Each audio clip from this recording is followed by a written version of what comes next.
नमस्कार दोस्तों। आज की वीडियो में मैं आपको बताने वाला हूं एमसीसी के काउंसलिंग के बारे में। नीट यूजी काउंसलिंग के लिए क्या रूल्स रेगुलेशंस हैं। चलिए शुरू करते हैं। मैं doctor Kanhaiya Prasad from NIA Jaipur. इस ब्राउज़र में टोटल 13 चैप्टर है, जिसको मैं आपको डिटेल में वन बाय वन करके समझाऊंगा, जिससे आपको रजिस्ट्रेशन से लेके एडमिशन तक की सारी फॉर्मेलिटी करने में आसानी हो। एंड कुछ एनेक्सर हैं जो कि लास्ट में दे रखा है, उसके बारे में भी बात करेंगे हम। मैं इस ब्राउज़र में आपको इंपॉर्टेंट चीज़ें बताऊंगा और सारी चीज़ें मैं आपको डिटेल में वन बाय वन करके समझाऊंगा। तो चलिए देखते हैं। जो चैप्टर 1 है, इसमें बता रखा है नीट के काउंसलिंग के रूल्स एंड रेगुलेशन के बारे में। तो चैप्टर 1 के जो 4th पॉइंट है, उसमें आप देखोगे एक्चुअली इस बार थोड़े से चेंजेस भी हुए हैं काउंसलिंग में, जिसको मैं एक्सप्लेन करूंगा आगे इसी वीडियो में। तो चैप्टर 1 के 4th पॉइंट में आप देखोगे कि टोटल 4 राउंड होंगे। पहले क्या था कि टोटल 3 राउंड होते थे, first round, second round and उसके बाद मॉपअप राउंड होता था, उसके बाद स्टे राउंड होता था। लेकिन इस बार क्या है, मॉपअप के बदले थर्ड राउंड होगा एंड डायरेक्टली स्टे राउंड होगा। मॉपअप राउंड का नाम इन्होंने हटा दिया है। एक्चुअली में है कुछ नहीं ज़्यादा, पर मॉपअप राउंड ना बोल के इन्होंने थर्ड थर्ड राउंड बोला है। इसी में हम 6 पॉइंट की बात करें तो इसमें ये बोला है कि जो आपका मॉपअप राउंड में, जैसे कि मॉपअप राउंड में आपको अपग्रेड करने का ऑप्शन नहीं मिलता था, पर थर्ड राउंड में भी आपको अपग्रेड करने का ऑप्शन मिलेगा। ये लास्ट ईयर जो काउंसलिंग था उससे चेंजेस हैं। लास्ट ईयर के काउंसलिंग में मॉपअप राउंड में अपग्रेड करने का ऑप्शन नहीं था, लेकिन इस साल की काउंसलिंग में मॉपअप राउंड में अपग्रेड करने का भी ऑप्शन मिलेगा आपको, जबकि स्टे राउंड में आपको कोई अपग्रेड करने का ऑप्शन नहीं मिलेगा। 7th पॉइंट में ये बताया कि आप अगर थर्ड राउंड में एडमिशन ले लेते हैं तो आपको वैकेंट करने का ऑप्शन नहीं मिलेगा। अगर सीट आप रिजाइन करते हैं तो आपको काउंसलिंग से बाहर कर दिया जाएगा। चैप्टर 2 में देखें तो चैप्टर 2 में इन्होंने वही चीज़ रिपीट करी है जो कोर्ट ने डिसीजन दिया है कि there will be 4 round of all India counselling, round 1, round 2, round 3 and all India quota stay vacancy round. Eligibility condition बता रखी है ऑल इंडिया में कि कैंडिडेट जो है नीट क्वालिफाई होना चाहिए, डोमिसाइल की रिक्वायरमेंट नहीं है एंड जो कुछ नॉर्म्स हैं एनएमसी के उसको फुलफिल करनी चाहिए।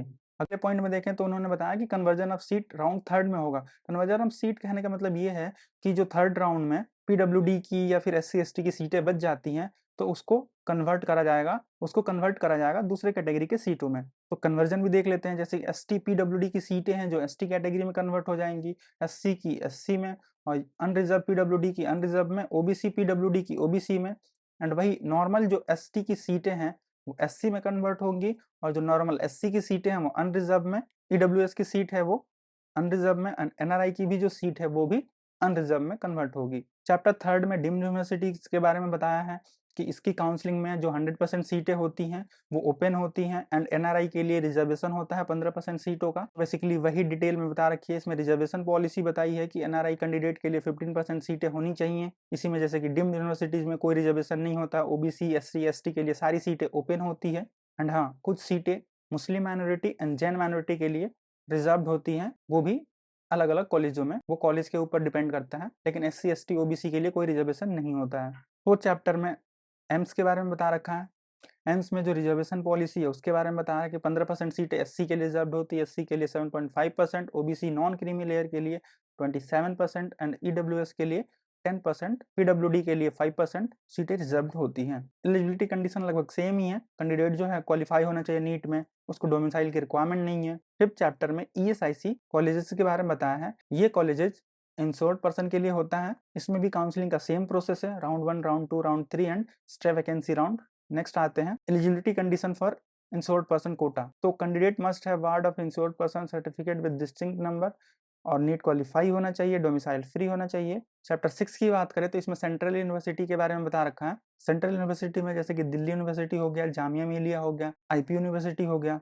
इसमें भी जो नॉर्मल काउंसलिंग होता है 15% और 85% का जो क्राइटेरिया है वो लागू होता है। 50% ऑल इंडिया कोटा के लिए और 85% जो सीटें होती हैं वो स्टेट कोटा के लिए होती है, जैसे कि दिल्ली के बच्चे हैं उनके लिए। डिस्क्लेमर में कुछ चीज़ें बता रखी हैं, जैसे कि जो एलिजिबिलिटी कंडीशन है वो सारा स्टेट गवर्नमेंट डिटरमाइन करेगी। इसमें एमसीसी का कोई रोल नहीं होता है। और इसमें जो 85% के लिए जो क्राइटेरिया बता रखी है कि जो स्टूडेंट है वो 11th एंड 12th दिल्ली से करा होना चाहिए, या फिर दिल्ली एनसीआर में उसका 11th 12th का स्कूल होना चाहिए। एलिजिबिलिटी क्राइटेरिया जो एक्स्ट्रा दिल्ली यूनिवर्सिटी के लिए या फिर डीयू इंटरनल कोटा के लिए एप्लीकेबल होता है, एनेक्सर 8 में दे रखा है। मैं आगे आपको वो भी दिखाऊंगा। इसी में आगे चलते हैं तो जामिया मिलिया जो डेंटल कॉलेज है उसके लिए दे रखा है कि candidate are advise to go through. इसमें ये बताया कि अगर आपको जामिया मिलिया में डेंटल सीट लेनी है, इनके जो नॉर्म्स हैं इनके वेबसाइट पे दे रखे हैं, आप वहाँ से फुलफिल करके एडमिशन ले सकते हैं। इस ब्राउजर में आगे बात करें तो आईपी यूनिवर्सिटी के लिए जो क्राइटेरिया दे रखा है, जैसे कि 15% सीट है ऑल इंडिया के लिए एंड 85% सीट जो है स्टेट कोटा के लिए। इसमें भी वही कंडीशन है कि 11th एंड 12th जो है आपका दिल्ली या दिल्ली एनसीआर से होना चाहिए। चैप्टर 7 में एएमयू यूनिवर्सिटी के बारे में बता रखा है। एएमयू में जो काउंसलिंग होता है वो एएमयू की जो ओपन सीट होती है उसकी, प्लस एनआरआई सीट की, और प्लस एएमयू का इंटरनल सीट जो होता है उसकी। बेसिकली एएमयू में 3 सीटें होती हैं, 3 टाइप की सीटें होती हैं। एक एएमयू इंटरनल बच्चों के लिए, और एक एएमयू जो ओपन सीट होता है वो सारे बच्चों के लिए, और एक एनआरआई सीट होता है। एंड एएमयू का जो ओपन सीट होता है उसमें भी कोई रिजर्वेशन पॉलिसी नहीं होती है, जैसे एसटी एसटी ईडब्ल्यूएस के लिए कोई रिजर्वेशन पॉलिसी नहीं होता है। एंड जो एएमयू की इंटरनल सीटें हैं उसमें भी कोई रिजर्वेशन पॉलिसी नहीं है, वो भी सारी सीटें अनरिजर्व कैटेगरी में ही आती है। एंड जो एक्स्ट्रा एलिजिबिलिटी क्राइटेरिया है एएमयू के लिए वो एनेक्सर 9 में दे रखा है। चैप्टर 8 में बीएचयू के बारे में है। बीएचयू में जो 100% सीट है वो डोमिसाइल फ्री है, उसमें कोई डोमिसाइल की जरूरत नहीं है। नेक्स्ट आता है चैप्टर 9 जो एफएमसी, जो आर्म फोर्स मेडिकल कॉलेज है। उसमें अगर जो बच्चे इंटरेस्टेड है आर्म फोर्स मेडिकल कॉलेज में, उनको ये सारी क्राइटेरिया फुलफिल करनी होगी। एक्चुअली में क्या होता है ना कि एमसीसी का इसमें कोई रोल नहीं होता है एफएमसी के सिलेक्शन में। एमसीसी क्या करता है कि रजिस्ट्रेशन करता है और एक पर्टिकुलर कट ऑफ निकालता है। उस कट ऑफ के अंदर जितने भी बच्चे इंटरेस्टेड होते हैं एएफएमसी में एडमिशन लेने के लिए, वो लिस्ट एएफएमसी को भेज दी जाती है। जो इंटरव्यू होता है या फिर जो मेडिकल एग्जामिनेशन होता है उसके बेसिस पे सिलेक्ट करता है। एंड जो भी अदर रूल्स एंड रेगुलेशन है एएफएमसी का वो फुलफिल होना चाहिए वहाँ पे एडमिशन लेने के लिए। एंड फोर्थ पॉइंट में ये बता रखा है कि एमसीसी का जो अलॉटमेंट होता है उसमें कोई रोल नहीं होता है। फिफ्थ पॉइंट में बता रखा है कि जो कैंडिडेट है वो वेरीफाई कर ले अपना जो भी वहाँ का जो मेडिकल एलिजिबिलिटी क्राइटेरिया है, जैसे कि हाइट होता है, वेट होता है, समथिंग और कुछ मेडिकल फिटनेस सर्टिफिकेट वगैरह का जो भी है वो एएफएमसी के वेबसाइट पे आपको मिल जाएगा। आप बोलोगे तो मैं उसका भी वीडियो बना के आपको दे दूंगा। एंड आगे बताया है फिफ्थ पॉइंट में ही कि अगर आप वो क्राइटेरिया फुलफिल नहीं करते हैं तो आपका जो सीट है वो कैंसिल कर दिया जाएगा। इन सेवन्थ पॉइंट में ये बताया है कि आप सबसे पहले एफएमसी का जो एलिजिबिलिटी क्राइटेरिया है उसको देख लें, उसके बाद ही एफएमसी के लिए अप्लाई करें, अदरवाइज जो आपका सीट है वो कैंसिल कर दिया जाएगा। 10th चैप्टर में जिपमर के बारे में बता रखा है। जिपमर में भी 2 सीटें होती हैं, एक ऑल इंडिया ओपन सीट होता है एंड एक स्टेट कोटा की सीटें होती हैं। तो इसमें ऐसा नहीं है कि 85 और 15% का सीन होता है, इसमें रिजर्वेशन पॉलिसी अलग होती है, वो आपको जिपमर के वेबसाइट से मिल जाएगा। वैसे मैं आपको इसका भी वीडियो बना के आने वाले टाइम में दे दूंगा, आप वहाँ से भी देख सकते हैं कि क्या क्राइटेरिया है वहाँ स्टेट कोटा के लिए और ओपन सीट के लिए। इसी चैप्टर में आगे बता रखा है कि JIPMER has its own eligibility and admission policy for this state quota seat. मतलब बेसिकली यही है कि आप अगर वहाँ के स्टेट कोटा में एडमिशन लेना चाहते हैं तो इनके जो नॉर्म्स हैं वो फुलफिल होना चाहिए। एंड अदर जो इंटरनल सीटें हैं जिपमर के लिए, वो उसकी जो क्राइटेरिया है वो एनेक्सर 10 में दे रखा है। आगे आपको नीचे मिलेगा ये एनेक्सर 10 भी आपको। एंड जो 11th चैप्टर है बेसिकली वो बीएससी नर्सिंग के बारे में बताया। बीएससी नर्सिंग के लिए ये बता रखा है कि बेसिकली आपको ये मल्टीपल राउंड में, इसमें ऐसा कोई रूल नहीं है कि हम 3rd राउंड या फिर 4th राउंड तक ही काउंसलिंग करेंगे। बीएससी नर्सिंग के लिए मल्टीपल राउंड, जब तक की सीटें सारे एग्जॉस्ट नहीं हो जाती तब तक बीएससी नर्सिंग का काउंसलिंग चलता रहेगा। जैसे कि बीडीएस में भी यही होता है, लगभग जब तक सीटें खत्म नहीं होती हैं तब तक काउंसलिंग चलते रहता है। चैप्टर 12 में रजिस्ट्रेशन एंड काउंसलिंग प्रोसेस के बारे में बता रखा है। बेसिकली इसमें जो है कुछ इंपॉर्टेंट चीज़ें हैं जो आपको ध्यान देने वाली हैं, मैं हाईलाइट करके दिखाऊंगा आपको कि इस पे आपको ज़्यादा ध्यान देने की ज़रूरत है। बेसिकली राउंड 1 है, राउंड 2, राउंड 3 की जो किस में आपको फ्री एग्जिट मिलेगा, किस में आपको फ्री एग्जिट का ऑप्शन नहीं मिलेगा। तो राउंड 1 में एज नॉर्मल जो पहले से चलता आ रहा है वही प्रोसेस है कि रजिस्ट्रेशन करना है, सीट लॉकिंग करनी, रजिस्ट्रेशन करना है, चॉइस फिलिंग करनी है एंड फिर अलॉटमेंट होगा, उसके बाद आपको रिपोर्टिंग करनी है। कुछ चेंजेस नहीं है, जो पहले था वही है। राउंड सेकंड में आपको एक चीज़ है कि आपको फ्रेश रजिस्ट्रेशन के लिए ऑप्शन फिर से मिलेगा, जो कैंडिडेट राउंड 1 में रजिस्ट्रेशन नहीं कर पाए हैं। एंड जो कैंडिडेट हैं वो सेकंड राउंड में अपग्रेड करना चाहते हैं तो उनको विलिंगनेस सबमिट करनी होगी अपग्रेड के लिए, कि वो सेकंड राउंड में जो सीट मिली है उसको अपग्रेड करके 3rd राउंड में पार्टिसिपेट करना चाहते हैं। तो उसके लिए आपको फिजिकली कॉलेज रिपोर्ट करना होगा कि अगर आपका सीट सेकंड राउंड में अपग्रेड हो जाता है तो आपको रिलीविंग फॉर्म लेना पड़ेगा राउंड 1 का, जो सीट आपने ज्वाइन कर रखा है। अगला पॉइंट में बेसिकली ये बताया है कि अगर आप सेकंड राउंड में रिपोर्ट या ज्वाइन कॉलेज को नहीं करते हैं तो आपका जो सिक्योरिटी मनी है वो चला जाएगा, लेकिन आप एलिजिबल होंगे अगले राउंड में पार्टिसिपेट करने के लिए।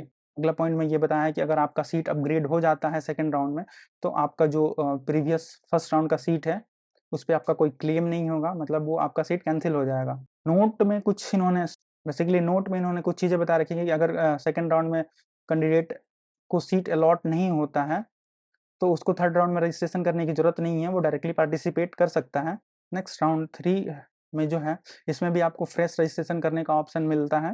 फ्रेश रजिस्ट्रेशन में वो कर सकते हैं जिन्होंने फर्स्ट और सेकंड राउंड में कोई रजिस्ट्रेशन नहीं करा है, या फिर जो रिज़ाइन कर चुके हैं, या फिर जो रिपोर्ट नहीं किए हैं, उनको भी थर्ड राउंड में अगर पार्टिसिपेट करना है तो रजिस्ट्रेशन प्रोसेस करना होगा एंड फ़ी पेमेंट करनी होगी। चॉइस फिलिंग आपको हर राउंड में करना है एंड अगर आपका सीट अपग्रेड होता है सेकंड राउंड में थर्ड राउंड में सेकंड राउंड से, तो आपको नॉर्मल जो प्रोसेस था सेकंड राउंड का वही करना होगा कि आपको रिलीविंग फॉर्म लेना पड़ेगा एंड उसको सबमिट करना होगा।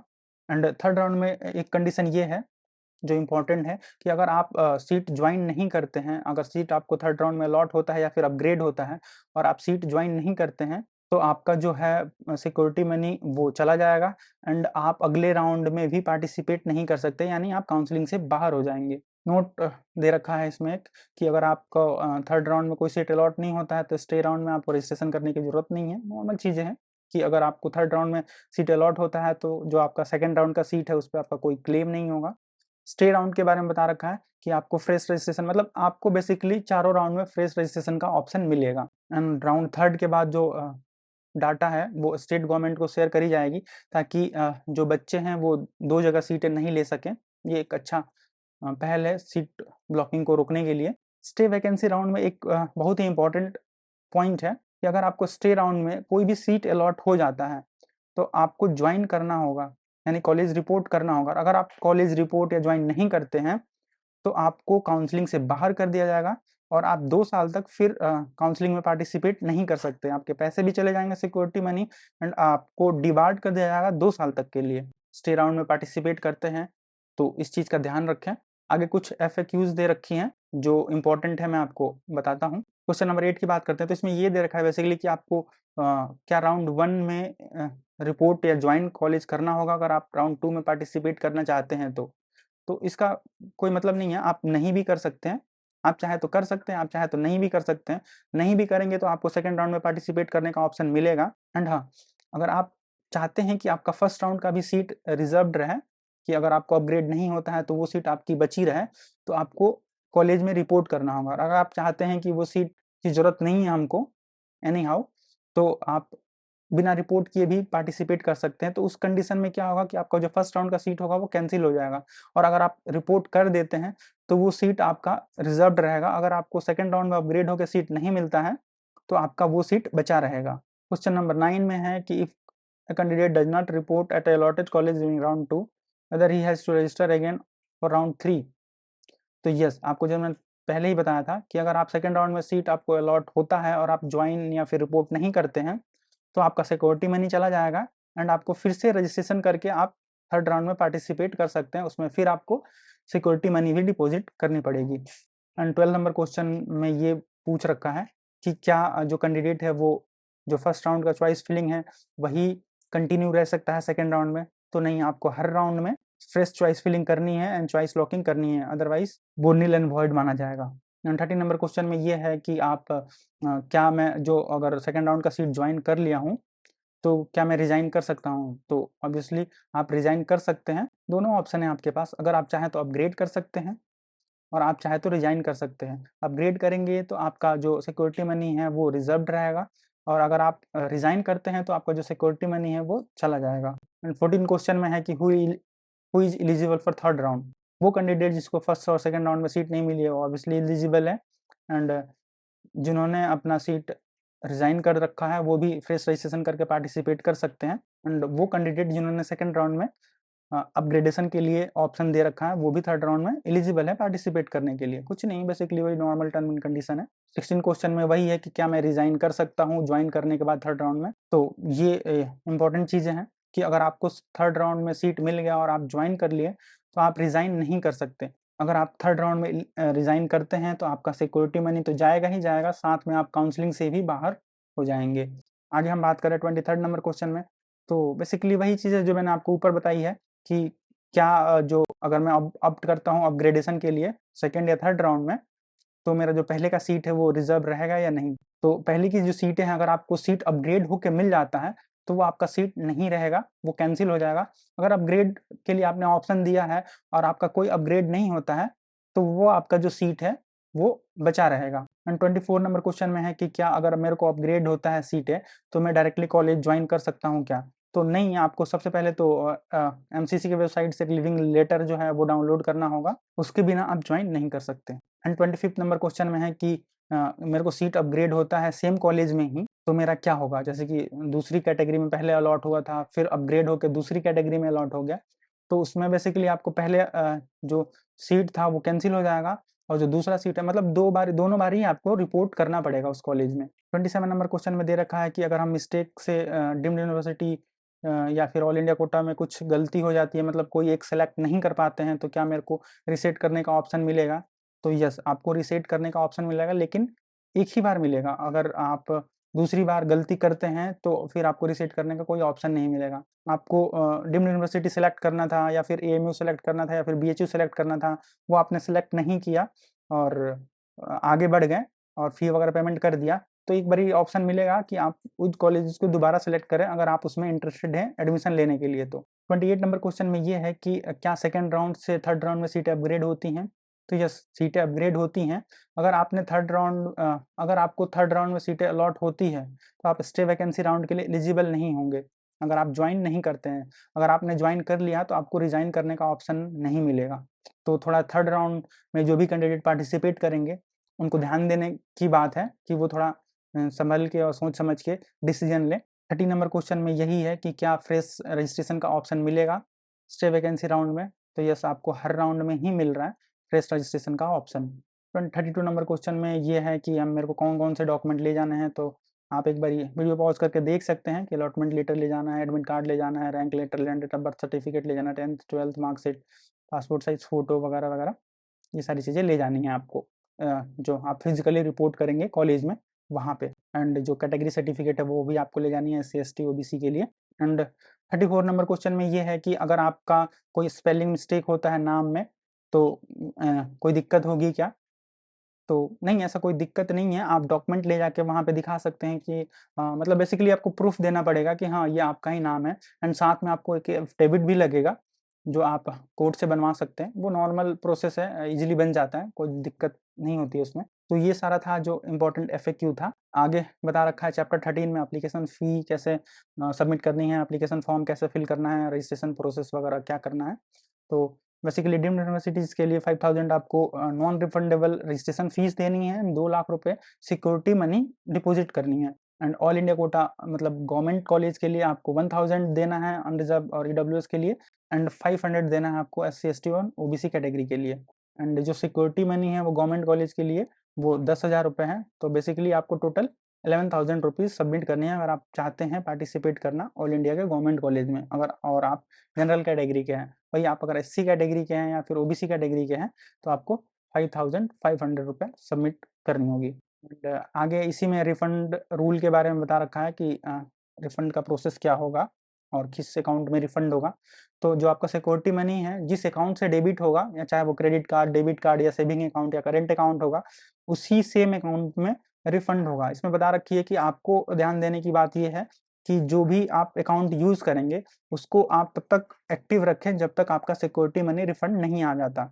नहीं तो अगर आपका अकाउंट क्लोज हो गया, फिर कोई दिक्कत हो गई या फिर क्रेडिट कार्ड बंद हो गया, तो रिफंड लेने में ऐसा नहीं है मिलेगा नहीं रिफंड आपको, पर वो थोड़ा टीडियस प्रोसेस हो जाता है। बेसिकली उसके लिए बहुत मेहनत करनी पड़ेगी या फिर भागा-दौड़ी करना पड़ेगा। मिल तो जाएगा आपको लेकिन उसमें टाइम लगेगा। कई सारी चीज़ें इसमें बता रखी है कि सिक्योरिटी मनी से रिलेटेड जो भी डाउट है वो एमसीसी एंटरटेन नहीं करेगा। इसके लिए एक अलग अथॉरिटी बना रखी है इन्होंने, जो सारी चीज़ें देखेगी कि अगर आपका 2 बार अमाउंट डेबिट हो जाता है तो आप जो रजिस्ट्रेशन प्रोसेस है उसके क्लोज़ होने के 10 दिन बाद आप कॉल करके बात करके रिफंड के लिए क्लेम कर सकते हैं, रिफंड मिल जाएगा आपका। एंड उसमें से ₹500 डिडक्ट होके मिलेगा। आगे बता रखा है कि जो इनका सारा सिक्योरिटी मनी या फिर जो भी पेमेंट का लाइफ केयर लिमिटेड एक ये अलग अथॉरिटी है जो सारी चीज़ें देखती है।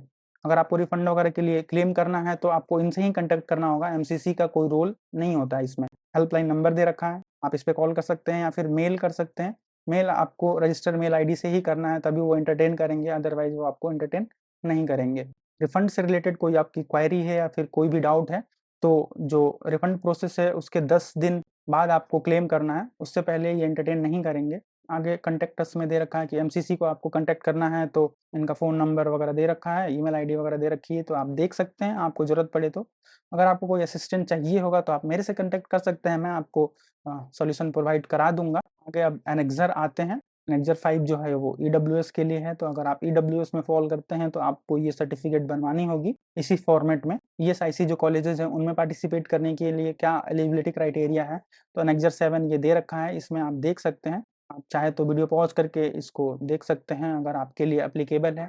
बाकी अगर कोई असिस्टेंट चाहिए होगा तो आप मेरे को डायरेक्टली कॉन्टैक्ट कर सकते हैं, आपको नंबर मैं नीचे डिस्प्ले कर दूँगा।